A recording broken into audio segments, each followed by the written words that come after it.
Chapter 6, The Crushing Blow, covering the years 1925 to 1927.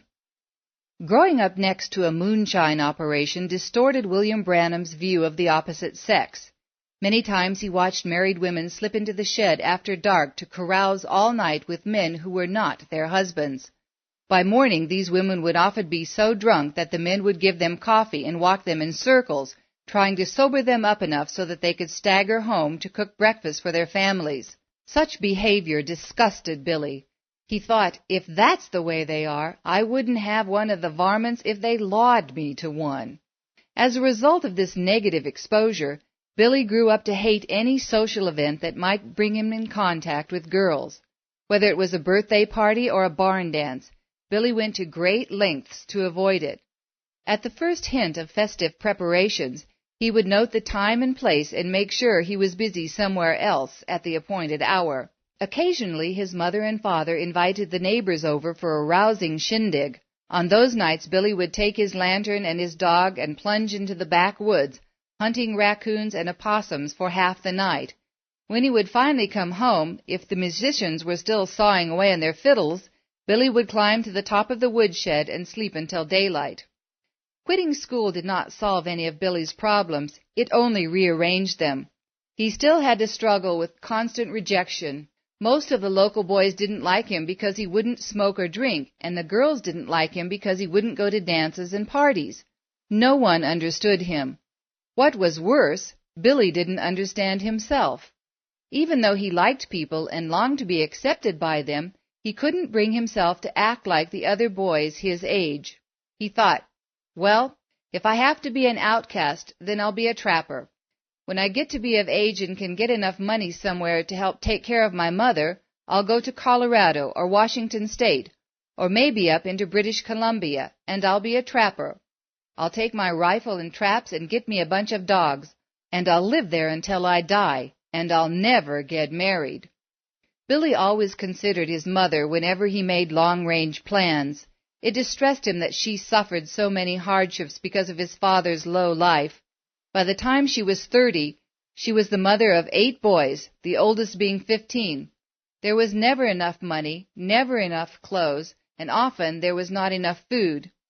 Billy had seen her sit crying on the doorstep with a baby in her arms, locked out of her own house, while Charles lay inside, drunk and unconscious the whole night. And yet through it all, Ella Branham had lived true to her husband and continually struggled to keep her family clothed, fed, and as happy as possible. Billy loved her for her decency, but even more he loved her because she accepted him just as he was, with all of his peculiarities included. He felt she deserved more from life, and he considered her welfare to be part of his responsibility. Her example gave Billy hope that there were other decent women in the world. Around 1926, a new girl moved into town, developing a friendship with Jimmy Poole's girlfriend. Since Jimmy and Billy chummed a lot, Billy bumped into this new girl at Jimmy's house. Her beauty dazzled him. He thought she had eyes like a dove, teeth as white as pearls, and a neck as graceful as a swan's. When Jimmy introduced him to her, the girl fluttered her eyes and said coquettishly, "How do, Billy?" That was it. Billy was hooked. Later, Jimmy played the part of go-between. "I think she likes you, Billy." Billy melted inside. "You think so?" "Sure she does. Tell you what, why don't we go on a double date? We'll take them for a ride in my dad's old Ford, that is, if I can get the thing started." "I don't know," Billy said nervously. "Sure, we'll have a great time, but we'll need some cash. How much money can you scrape up?" Billy hesitated, then decided that if this gorgeous girl really did like him, he ought to splurge. "I've got 30 cents. That pleased Jimmy. "Good. I've got 35 cents. "That should be enough. Besides gas, we've got to get them some soft drinks or ice cream or something."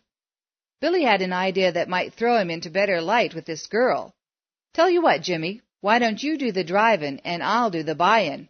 "Sounds okay to me." They had to jack the back wheels off the ground and hand-crank the engine a dozen times before the old Model T kicked over. The sun had set by the time they picked up their girls. Billy and his date sat in the back seat. Bashful as ever, Billy scooted as far as he could to one side, while she sat on the other. He hoped that the space between them and the darkness would hide his shabby clothes. With the top down, they chugged along the moonlit country lanes, going no place in particular. In the front seat, Jimmy and his girlfriend were doing all the chattering. Billy sat quietly, sneaking glimpses at his date. He thought how radiant she looked in the moonlight, and his heart swelled with pride to think that such beauty would go out with him. Maybe girls weren't all bad. She looked his way and smiled. "It's a pretty night, isn't it?" Billy said, "Yes, ma'am." "There's a dance tonight at the Sycamore Garden," she said. "Let's go down there." Billy stiffened. "No, ma'am.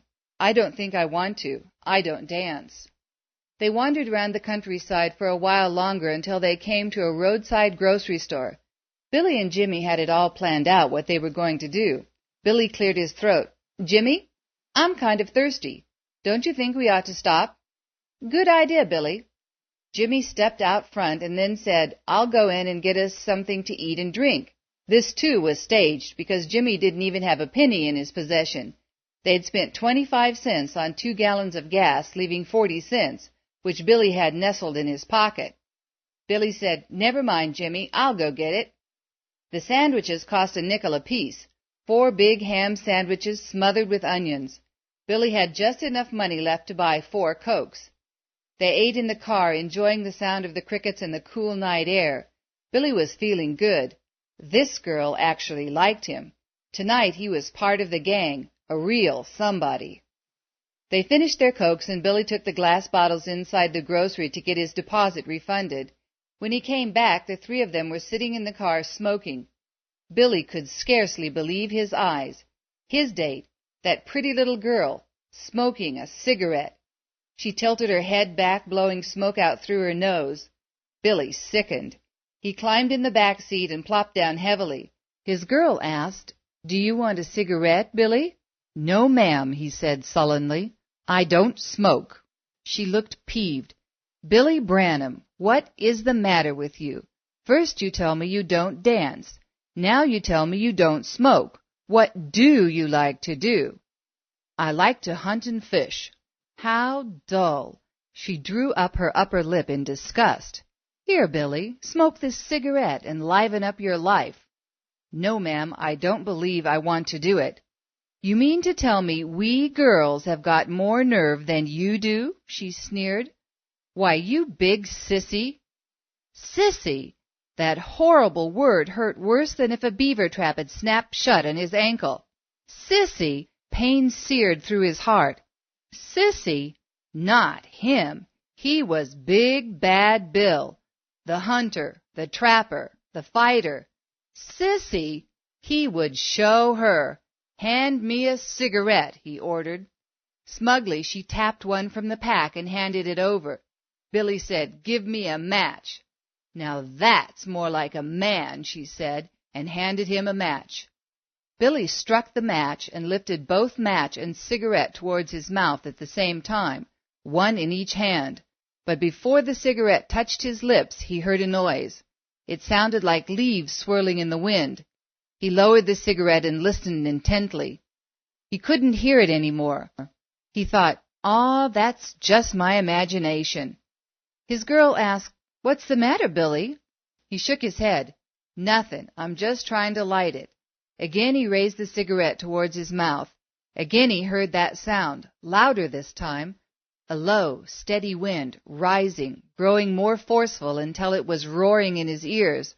Whoosh! His hands froze halfway to his mouth. His mind flashed back to that deep voice in the poplar tree, warning, "Don't ever drink, or smoke, or defile your body in any way. There will be a work for you to do when you get older." His hands began to tremble. The match burned up to his fingers, and he dropped it. Then he dropped the cigarette. He started to cry. The girl snickered. "Now I know you're a sissy." Angry, frustrated, and scared, Billy pushed open the car door, jumped out, and started walking down the road, still crying. Jimmy drove up beside him. "Come on, get in, Bill." Billy shook his head. "No, Jimmy," and just kept on walking. Jimmy putted alongside, urging him to get in the car, but at the same time Billy's date was mocking him unmercifully. "Billy Branham, you great big sissy. I thought you was a man." Billy sobbed. "I thought I was too," and he turned off the road, cutting across a field where the car could not follow. He walked mechanically until he was over a hill out of sight of the road. Then he hunched down on the ground, sobbing to the moon. "I'm not fit for nobody. I can't have friends. I'm a black sheep among the boys. Nobody likes me. What am I living for? What is the use? Oh, if there was some way I could die here and end it all. I'm a prisoner to this strange something, and I don't know what to do." He sobbed until his emotions were spent. Then he just sat there, staring at the moon, feeling as dead as that lifeless ball of rock out in space. Suddenly he felt something strange, like a pressure pushing against his skin. He had this uncanny perception that he was not alone. Holding his breath, he carefully listened. No sound could be heard. He looked all around him in a field awash with moonlight. There was no one in sight, and yet Billy sensed that someone or something was standing very close to him. A chill inched up his spine. Terrified, he took off running for home. Such experiences let Billy know that his life differed from the ordinary in more ways than just poverty. Strange incidents kept popping up to torment him, like the time he brushed into a fortune-teller. He and Jimmy Poole were at a carnival strolling down the midway, listening to the barkers extolling the virtues of the various games and exhibits. The two boys walked past a fortune-teller's tent. Outside the tent flap stood a young gypsy woman. "Say you," the gypsy called out, "come here a minute." Both boys turned around. "You with the striped sweater," she added. Billy was the one wearing a striped sweater. He walked over to the fortune-teller, thinking that perhaps she wanted him to get her a Coke and a sandwich. "Yes, ma'am, what can I do for you?" She said, "Do you know that there's a light following you?" That struck Bill as an odd thing to say. "A light? What do you mean?" She explained, "I see you were born under a sign, 3 major planets in conjunction in your first house, and they're all squaring Neptune, very deep. That's why there's a light following you. You were born for a divine call." Billy spooked. "Look, woman, shut up," he snapped, and he got away from there fast. Later he told his mother about it. She said, "Billy, you did the right thing. Those fortune-tellers are of the devil." That bothered him. Why would someone so obviously connected with the devil single him out as having, what did that gypsy call it, a divine call? Unable to understand himself, Billy grew more and more dissatisfied with his situation. Why did he always seem to be an odd duck who could not fit in with his peers? And home was no refuge either. Although Charles had by now moved his family out of the cabin on Mr. Wathan's property and into a larger house on the outskirts of Jeffersonville, life at home was still cramped and chaotic. In August of 1927, Ella Branham had her 9th child, James Donald. That made 9 boys, ages 1 to 18, all living and fighting in one house. As always, Billy found his greatest peace by wandering the woodlands with his dog Fritz. Then came the crushing blow. Mr. Short, a local sheriff's deputy, poisoned Fritz with dog glutton. Billy went berserk with hatred. Charles caught his son stomping towards the police station, rifle in hand. "I'm going to kill him, Papa," Billy snarled, quivering with anger. Charles jerked the rifle away from his hot-headed son. "Not if I can help it, you won't." Billy went back to his dog's grave, knelt down, and took off his hat. "Fritz, you've been a friend to me, a real companion. You've clothed me and fed me. You sent me to school. When you got old, I was going to take care of you. But now Mr. Short has killed you before your time. I promise you, Fritz, that he won't live. Someday I'll catch him walking on the street, and I'll run right over him with a car. I'll get him for you." Now that his best friend was gone, Billy felt the need for a change in his life more than ever, so he crossed the river to Louisville, Kentucky, and signed up for the Navy. When he told his mother that night, she was furious. The next morning she marched over to the Navy recruiting office and persuaded them to strike her son's name from their roster. Billy realized that if he was going to make a drastic move, he should do it secretly. Later that fall, he got his chance.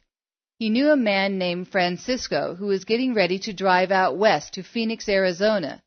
Billy mentioned that he planned on going west himself someday. Mr. Francisco took the hint and asked Billy to go with him, even offering to pay him if he would help drive on the 2,000-mile car trip. Billy snatched up the offer, and soon they were ready to leave.